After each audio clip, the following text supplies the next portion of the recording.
Ronaldo នៅតែមាននេះរកឲ្យបាន1000គ្រាប់ទោះក្រុមគ្រួសារសូមឲ្យឈប់ពីបាល់ទាត់ក្រោយឃើញ Florian Wirtz ចាប់ផ្ដើមមិនបានល្អម្នាក់បរិបបាល់ទាត់អាល្លឺម៉ង់បានស្ដីបន្ទោសទៅមិត្តរួមក្រុម Arsenal រងពិន័យជាង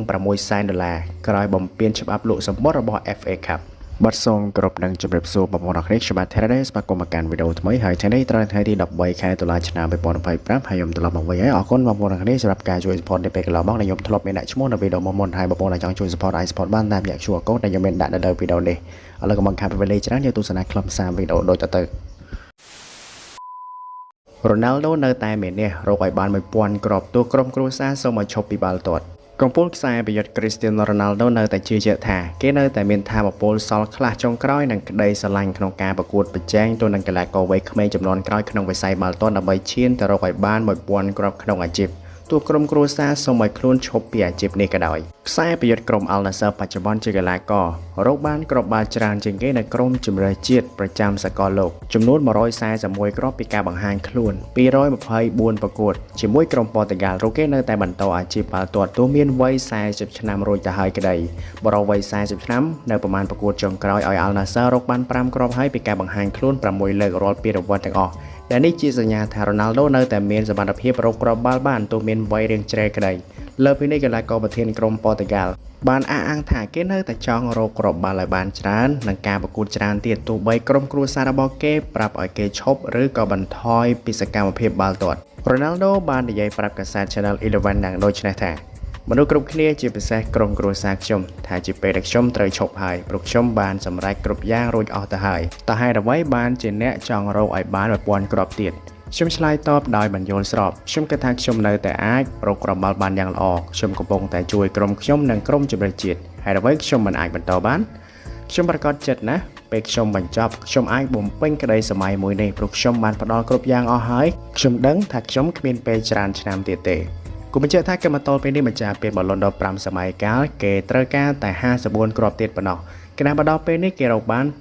646គ្រាប់ហើយដើម្បីអាចសម្រេចការរកបាន1000គ្រាប់ក្នុងអាជីពទាំងក្លឹបនិងនៅក្រុមជម្រើសជាតិចូលគ្នាដល់ឡែកអតីតកីឡាករ Real Madrid Manchester United ថែមទាំងក្លាយជាកីឡាករបាល់ទាត់ដំបូងគេដែលប្រែក្លាយខ្លួនជាមហាសេដ្ឋីដែលរកបានចំណូលសរុប$1.4 លាននេះបើតាមការចុះផ្សាយរបស់កាសែត Bloomberg គូបញ្ជាក់ថា Ronaldo បន្ទាប់ពីជួយប៉ូទុយហ្គាល់ប្រកួតទៅនឹងក្រុមអេឡង់កាលពីថ្ងៃទី11ខែតុលានៅក្នុងវគ្គជម្លោះ World Cup 2026 ទ្វីបអឺរ៉ុបក្នុង Pool A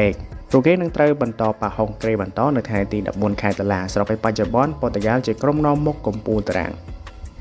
ក្រោយឃើញ Florian Wirtz ចាប់ផ្ដើមមិនបានល្អវីរៈបរិបបាល់ទាត់អាល្លឺម៉ង់បានស្ដីបន្ទោសទៅមិត្តរួមក្រុមវីរៈបរិបបាល់ទាត់អាល្លឺម៉ង់លោក Rudi Völler បានបន្ទោសទៅមិត្តរួមក្រុមរបស់កីឡាករ Florian Wirtz នៅក្រុមហង្សក្រហម Liverpool ចំពោះការចាប់ផ្ដើមដ៏យឺតយ៉ាវរបស់កីឡាករដែលបានទិញក្នុងតម្លៃ116លានផោនរូបនេះនៅការដ្ឋាន Anfield បន្ទាប់ពីចូលរួមជាមួយក្រុមហង្សក្រហម Liverpool ក្នុងខែមិថុនាជាមួយនឹងកិច្ចសន្យារយៈពេលវែងរហូតដល់ឆ្នាំ2030កីឡាករ Florian Wirtz បានបង្ហាញខ្លួនលើដំបូងយ៉ាងភ្លឺស្វាងនៅក្នុងពានរង្វាន់ Community Shield ដែលបានបញ្ជូនបាល់ដល់ក្រុមសុបបញ្ចូលទេទៅនឹងក្រុម Crystal Palace ទោះបីជាក្រុម Liverpool ចាញ់ក្នុងការសុទ្ធបាល់ពេនាទីក៏ដោយយ៉ាងណាមិញចាប់តាំងពីពេលនោះមកទម្រង់លេងរបស់គេហាក់ធ្លាក់ចុះ Bayern Munich បញ្ជាក់ពីការចរចាកិច្ចសន្យាថ្មីជាមួយកីឡាករម្នាក់នេះក្រុម Bayern Munich បានបញ្ជាក់ជាផ្លូវការថាការចរចាកិច្ចសន្យាថ្មីជាមួយកីឡាករ Dayot Upamecano កំពុងដំណើរការបន្ទាប់ពីមានការរំពឹងទុកជាច្រើនសប្តាហ៍ជុំវិញអនាគតរបស់ខ្សែការពាររូបនេះនៅការដ្ឋាន Allianz Arena ប្រធានក្លឹបលោក Herbert Hainer បានលើកឡើងជាសាធារណៈអំពីស្ថានភាពនេះដោយធានាចំពោះអ្នកគាំទ្រថាការចរចាក៏វងមានភាពរីកចម្រើនគណៈក្រុម Bayern Munich កំពុងស្វែងរកការធានាអនាគតរយៈពេលវែងរបស់ខ្សែការពារសញ្ជាតិបារាំងរូបនេះដែលពួកគេមើលឃើញថាជាតួអង្គសំខាន់នៅក្នុងប្រព័ន្ធការពារដែលកំពុងវិវត្តរបស់លោក Vincent Kompany Arsenal រងពិន័យជាង$600,000ក្រោយបំពានច្បាប់លក់សម្បត្តិរបស់ FA Cup ក្លឹប Arsenal រងការពិន័យទឹកប្រាក់ចំនួន$500,000ដែលស្មើនឹង$664,000ក្រោយរកឃើញបំពានច្បាប់លក់សម្បត្តិអំឡុងការប្រកួត FA Cup ជុំទី3កាលពីដើមខែមករាឆ្នាំ2025ពេលដែលក្រុមប្រកួតស្មើ Manchester United បើតាមច្បាប់របស់សហព័ន្ធបាល់ទាត់អង់គ្លេស FA ក្លឹបម្ចាស់ផ្ទះមានភារកិច្ចប្រកួតក្នុងពានរង្វាន់ FA Cup នឹងត្រូវតែផ្ដល់ចំនួនសម្បត្តិ 15% ទៅកាន់ក្លឹបគូប្រកួតដើម្បីអនុញ្ញាតឲ្យមានអ្នកគាំទ្រក្លឹបនោះអាចចូលរួមការប្រកួតទូយ៉ាង Arsenal ដែលបានប្រកួតចាញ់ក្រុម Man U ដោយការទាត់បាល់កាត់សេចក្តី11ម៉ែត្រក្នុងលទ្ធផល 5 ទៅនឹង 3 ក្រោយប្រកួត 90 នាទីលទ្ធផលស្មើ1ទៅនឹង 1 ក្នុងពានរង្វាន់ FA Cup ជុំទី 3 រដូវកាល 2024-2025 ក្លឹបរហ័សនាមកំភ្លើងធំបានផ្ដល់សម្បត្តិសរុប 9,000 សន្លឹកសម្រាប់អ្នកគាំទ្រក្លឹប Man U ឡើយបើតាមប្រព័ន្ធផ្សព្វផ្សាយអង់គ្លេស Arsenal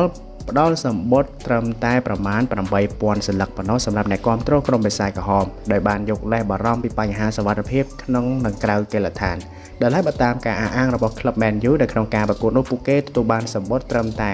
7,956 សន្លឹកប៉ុណ្ណោះសម្រាប់អ្នកគាំទ្រពួកគេអំឡុងការប្រកួតនោះស្ថាប័ន FA បាននិយាយថាការពិន័យលើក្រុម Arsenal ត្រូវតែធ្វើព្រោះតែក្លឹបបានបរាជ័យក្នុងការអនុវត្តតាមច្បាប់ស្តីពីការបែងចែកសម្បត្តិទៅកាន់អ្នកគាំទ្រក្រុមភ្ញៀវក្នុងវគ្គជម្រុះនៃពានរង្វាន់ FA Cup តែទោះជាយ៉ាងណា FA នៅតែទុកពេលវេលាដល់ក្លឹបកំភ្លើងធំក្នុងការអនុវត្តតាមច្បាប់ត្រឹមត្រូវរបស់ FA ត្រឡប់មកវិញក្នុងការប្រកួតជម្រុះជុំទី 3 ក្នុងរដូវកាល